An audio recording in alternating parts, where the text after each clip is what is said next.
Pagi itu saya, Dr. Satya, seorang dokter bedah jantung senior dengan lebih dari 30 tahun pengalaman, duduk di ruang praktik dengan perasaan berat. Seorang pasien lansia baru saja meninggal dunia, bukan karena jantungnya tak bisa diselamatkan, tapi karena kebiasaan sepele yang dibiarkan bertahun-tahun tanpa diperbaiki. Namanya Pak Rahmat. Usia 71 tahun, ia datang 3 bulan lalu dengan keluhan nyeri di dada, napas sering terengah, dan detak jantung yang terkadang tidak beraturan. Saat diperiksa, kami temukan pembuluh darahnya menyempit parah, jantungnya bekerja keras di luar batas normal.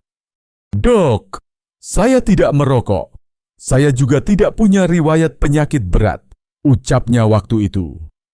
Tapi saat saya gali lebih dalam, banyak hal kecil yang selama ini ia anggap biasa justru menjadi penyebab utamanya. Saya ingin agar kisah Pak Rahmat menjadi pelajaran penting bagi para lansia lainnya. Karena dari ratusan pasien yang saya tangani, pola yang sama selalu muncul. Bukan penyakit mendadak yang membunuh, tapi kebiasaan kecil yang tak pernah diperbaiki. Dan hari ini, saya ingin membagikan 5 kebiasaan umum yang diam-diam memperpendek usia para lansia. Jika Anda menghindarinya, peluang hidup sehat hingga usia 80 tahun atau lebih sangat besar. Saya akan mulai dengan kebiasaan pertama yang saya lihat hampir setiap hari di ruang praktik, kebiasaan duduk terlalu lama tanpa bergerak. Banyak lansia merasa bahwa setelah pensiun, tubuh harus lebih banyak beristirahat. Duduk di kursi malas, menonton televisi, membaca koran, atau sekadar berdiam diri di rumah menjadi rutinitas harian. Awalnya terlihat santai dan menyenangkan, tapi dalam tubuh, pembuluh darah mulai kehilangan elastisitasnya. Ketika Anda duduk selama 2 hingga 3 jam tanpa berdiri, aliran darah dari kaki ke jantung melambat. Ini menyebabkan darah menumpuk di tungkai bawah, meningkatkan risiko pembekuan darah, pembengkakan kaki, dan paling parah, penyumbatan arteri jantung.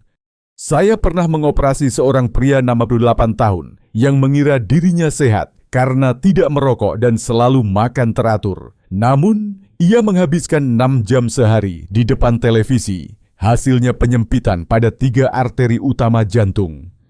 Duduk itu bukan musuh, tapi duduk terlalu lama tanpa jeda adalah bom waktu. Bagi lansia, setiap 30 menit duduk, tubuh perlu 3-5 menit berdiri, berjalan ringan, atau sekadar peregangan.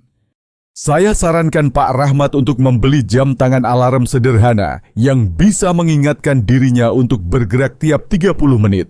Dan hasilnya luar biasa. Dalam 2 minggu, kakinya yang dulu sering bengkak mulai terasa ringan. Nafasnya lebih panjang saat berjalan. Ia bahkan mulai berjalan santai pagi hari di halaman. Sayangnya, perubahan itu datang terlambat untuk Pak Rahmat. Beberapa penyumbatan di jantungnya sudah terlalu kronis untuk diperbaiki dengan obat atau operasi ringan. Tapi setidaknya ia punya waktu untuk memperbaiki sisa hari-harinya. Untuk Anda yang membaca ini, jangan tunggu sampai terlambat. Jika hari ini Anda lansia dan kebiasaan duduk terlalu lama masih Anda lakukan, segera ubah. Karena bergerak adalah hidup dan setiap langkah kecil adalah investasi besar untuk jantung Anda. Setelah membahas kebiasaan duduk terlalu lama, saya ingin mengajak Anda memahami kesalahan besar kedua yang sering dilakukan para lansia: mengonsumsi terlalu banyak garam setiap hari. Pak Rahmat, pasien saya yang sudah kita bahas sebelumnya, punya satu kebiasaan makan yang menurutnya biasa saja. Hampir semua makanannya terasa asin. Ia senang mengudap kerupuk, ikan asin, sambal botol, dan lauk-lauk kering yang sudah diasinkan. Sudah sejak muda begitu. "Dok, lidah saya tidak cocok kalau makanan hambar," katanya sambil tertawa. Tapi tawa itu tak bisa menutupi kenyataan bahwa tekanan darahnya sudah di atas 160 dan jantungnya mulai kelelahan memompa darah ke seluruh tubuh. Garam dalam jumlah wajar dibutuhkan tubuh. Tapi ketika konsumsi natrium melebihi 1.500 mg per hari, setara 1 sendok teh garam, maka pembuluh darah akan menegang dan menyempit. Ini memaksa jantung untuk bekerja lebih keras, memicu hipertensi kronis, dan dalam jangka panjang, mempercepat keausan jantung. Saya telah melihat begitu banyak lansia yang merasa sehat-sehat saja karena tidak pernah merasakan pusing atau sesak, padahal tekanan darah mereka sangat tinggi. Itu karena hipertensi sering datang tanpa gejala. Itulah mengapa saya menyebutnya sebagai pembunuh sunyi. Saya minta Pak Rahmat mencatat apa yang ia makan setiap hari selama seminggu. Hasilnya mengejutkan. Meski ia tidak menambahkan garam saat makan, ternyata sumber garam tersembunyi datang dari kerupuk dan camilan asin, lauk awetan seperti ikan asin dan dendeng, saus dan kecap asin dalam jumlah besar, mie instan yang sering dikonsumsi saat malas masak. Begitu semua itu dikurangi, dalam waktu 2 minggu, tekanan darahnya turun signifikan. Ia merasa lebih ringan saat bangun tidur dan tidak lagi sering sakit kepala kecil yang dulu dianggap karena usia. Saya tidak melarang garam, tapi saya selalu mengingatkan, semakin tua usia Anda, semakin rendah toleransi tubuh terhadap natrium berlebih. Solusinya sederhana. Gunakan bumbu alami seperti bawang putih, bawang merah, kunyit, dan jahe untuk menggantikan rasa asin. Hindari camilan yang asin atau gurih berlebihan. Periksa label makanan jika mengandung lebih dari 300 mg natrium per sajian. Pertimbangkan kembali. Ingat, rasa asin bisa dibiasakan, tapi kerusakan jantung akibat garam tidak bisa dibalikan. Jika Anda ingin hidup hingga usia 80 dengan jantung yang kuat dan tekanan darah stabil, kurangi garam hari ini. Lidah Anda mungkin menolak di awal, tapi tubuh Anda akan berterima kasih dalam jangka panjang. Setelah membahas tentang duduk terlalu lama dan konsumsi garam berlebihan, kita masuk ke kebiasaan ketiga yang diam-diam merusak kesehatan jantung para lansia: tidur yang kurang atau tidur tidak berkualitas. Pak Rahmat, meskipun sudah mengurangi camilan asin dan mulai aktif berjalan pagi, tetap datang ke saya dengan keluhan lemas, detak jantung cepat saat bangun pagi, dan sering merasa gelisah tanpa sebab. Ketika saya tanya lebih dalam, ternyata ia tidur setiap malam sekitar jam 1 dan sering terbangun 2 hingga 3 kali karena buang air kecil atau sekadar gelisah. Tidur saya ringan. Dok, sedikit suara saja saya langsung bangun. Sudah biasa dari dulu. Katanya santai, namun saya tahu, inilah akar dari kelelahan jantung yang dialaminya. Tubuh manusia, terutama jantung, memerlukan waktu istirahat yang cukup dan berkualitas setiap malam untuk memulihkan fungsi sel, menurunkan tekanan darah, dan menyeimbangkan hormon. Kurang tidur atau tidur tidak nyenyak akan meningkatkan kadar hormon stres seperti kortisol, yang membuat tekanan darah naik dan memaksa jantung bekerja keras, bahkan saat kita sedang istirahat.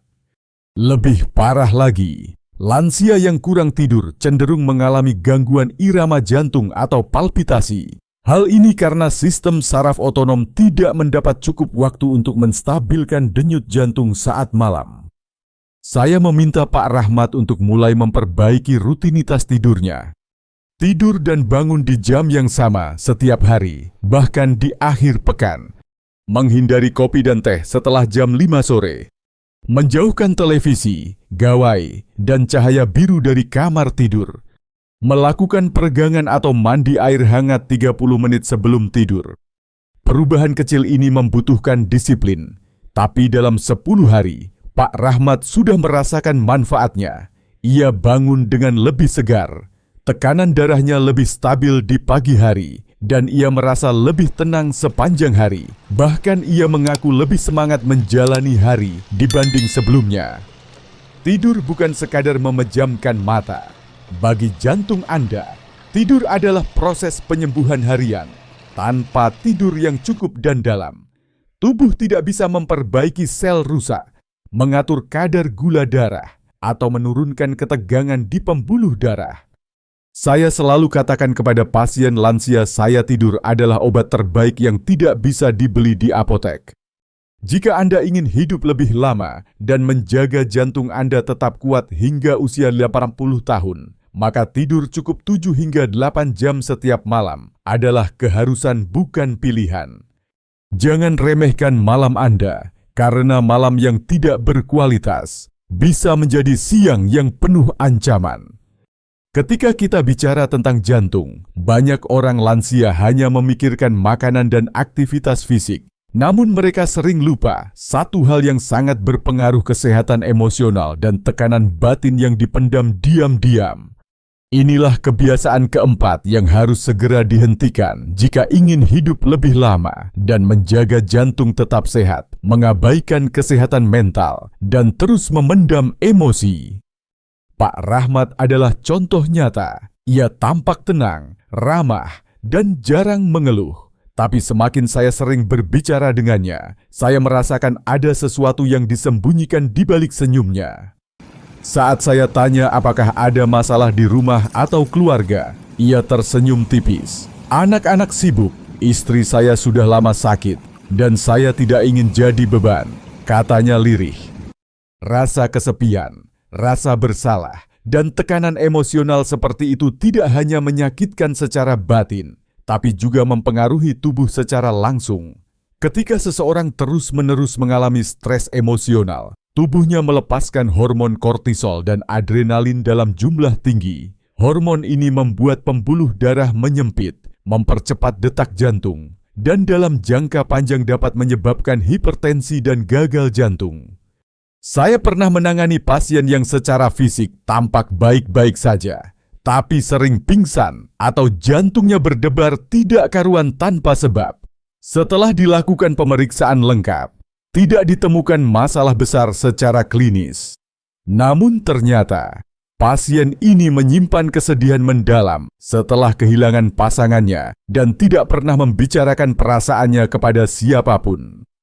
Jantung bukan hanya pompa darah, tetapi juga pusat emosi manusia. Rasa takut, cemas, kecewa, dan marah yang tidak diungkapkan bisa mempengaruhi ritme jantung Anda.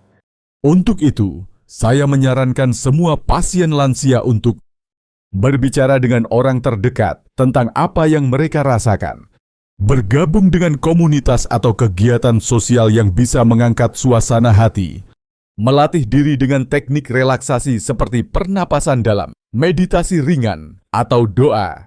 Jangan malu mencari bantuan dari psikolog atau konselor jika perasaan negatif sulit dikendalikan. Pak Rahmat akhirnya mengikuti saran saya dan mulai menulis jurnal harian. Setiap malam sebelum tidur, ia mencurahkan pikirannya ke dalam tulisan. Dalam waktu 2 minggu, tidurnya lebih nyenyak dan denyut jantungnya mulai stabil.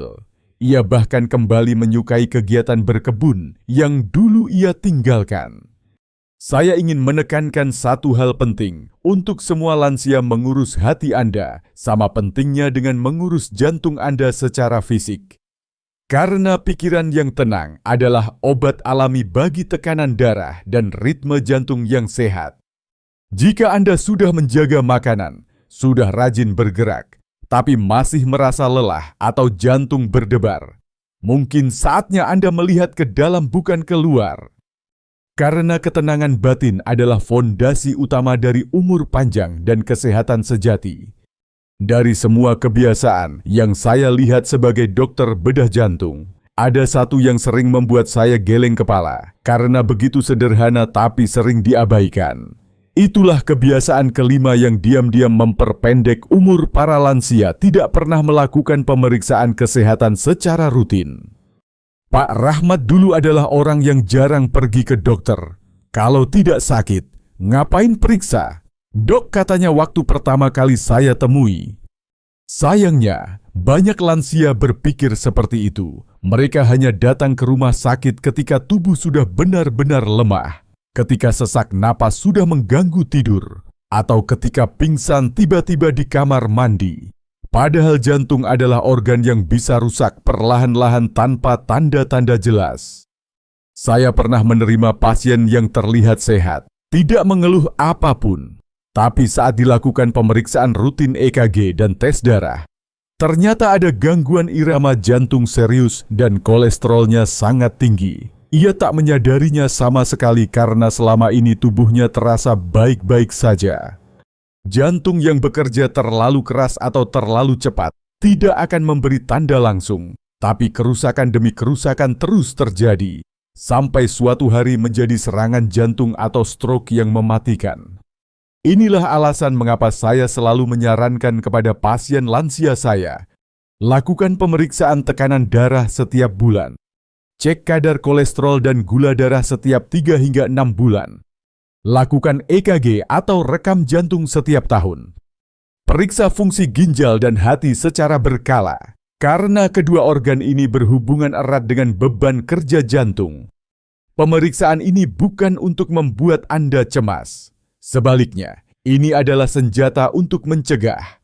Karena semakin dini kita tahu kondisi tubuh, semakin besar peluang kita memperbaikinya tanpa perlu obat mahal atau operasi besar. Pak Rahmat akhirnya mulai rutin datang sebulan sekali untuk memeriksakan tekanan darah dan denyut jantungnya. Kami bisa melacak pola stres, efek makanan tertentu, dan bagaimana tidurnya mempengaruhi kesehatannya. Dalam 3 bulan, grafik kesehatannya jauh lebih stabil dibanding sebelumnya. Kesehatan jantung tidak datang karena Anda merasa sehat. Kesehatan jantung datang karena Anda menjaga dan memantau dengan sadar. Saya ingin menekankan kepada para lansia dan keluarga mereka, jangan tunggu sakit baru periksa. Jangan tunggu pingsan baru ke dokter. Pemeriksaan rutin adalah bentuk cinta kepada diri sendiri dan keluarga. Karena 1 jam di rumah sakit hari ini bisa menyelamatkan Anda dari berminggu-minggu di ruang ICU suatu saat nanti. Ingat, hidup panjang dimulai dari keputusan kecil yang dilakukan secara konsisten, dan pemeriksaan kesehatan adalah salah satunya.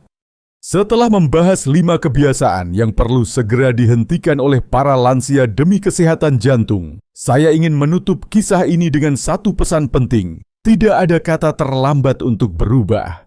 Pak Rahmat, yang dulu cuek dengan kesehatannya, kini adalah salah satu pasien lansia saya yang paling disiplin. Ia rutin berjalan pagi, mengurangi konsumsi garam, tidur cukup, dan bahkan sesekali ikut sesi relaksasi dengan kelompok lansia di lingkungannya. Dari seseorang yang dulu menghindari rumah sakit, kini ia menjadi contoh bagi teman-teman seusianya. Apa yang berubah? Kesadaran. Kesadaran bahwa hidup panjang bukan tentang obat mahal atau operasi canggih, tapi tentang menghentikan kebiasaan buruk yang selama ini kita anggap sepele. Mari kita ringkas kembali 5 kebiasaan yang diam-diam membebani jantung Anda. Duduk terlalu lama tanpa bergerak, membuat otot dan jantung melemah. Konsumsi garam berlebih, menyebabkan tekanan darah tinggi yang sulit dikendalikan. Kurang tidur atau tidur tidak berkualitas, memicu stres hormon dan kelelahan jantung. Memendam emosi atau mengabaikan kesehatan mental, memperburuk tekanan dalam tubuh. Tidak melakukan pemeriksaan rutin, membiarkan penyakit berkembang tanpa disadari. Saya menulis ini bukan hanya sebagai dokter bedah jantung, tapi juga sebagai seseorang yang setiap hari melihat betapa berharganya 1 detak jantung yang sehat. Banyak dari kita menyesal ketika sudah terlambat, ketika dada sesak dan harus masuk UGD, ketika dokter mengatakan bahwa pembuluh darah Anda sudah tersumbat, atau ketika Anda hanya bisa menyesali waktu yang hilang bersama keluarga karena tubuh tidak sanggup lagi. Jangan tunggu sampai saat itu datang. Gunakan kesempatan hari ini untuk berubah. Mulailah dengan hal kecil. Bangun pagi dan berjalan selama 15 menit. Kurangi setengah sendok teh garam dari makanan Anda. Tidur lebih awal malam ini. Hubungi teman lama dan bicaralah dari hati ke hati. Jadwalkan pemeriksaan kesehatan minggu ini. Karena umur panjang bukan keajaiban, itu adalah hasil dari kebiasaan baik yang dilakukan setiap hari. Dan jika Anda seorang lansia yang membaca ini, saya ingin Anda tahu Anda masih punya waktu, masih punya kekuatan, dan masih punya harapan. Saya, sebagai dokter, percaya bahwa setiap orang berhak hidup sehat hingga usia 80 bahkan lebih. Tapi syaratnya jelas, hentikan kebiasaan buruk hari ini dan mulailah hidup yang lebih sadar. Detak jantung Anda adalah musik kehidupan. Jagalah ritmenya agar tetap kuat, stabil, dan bahagia.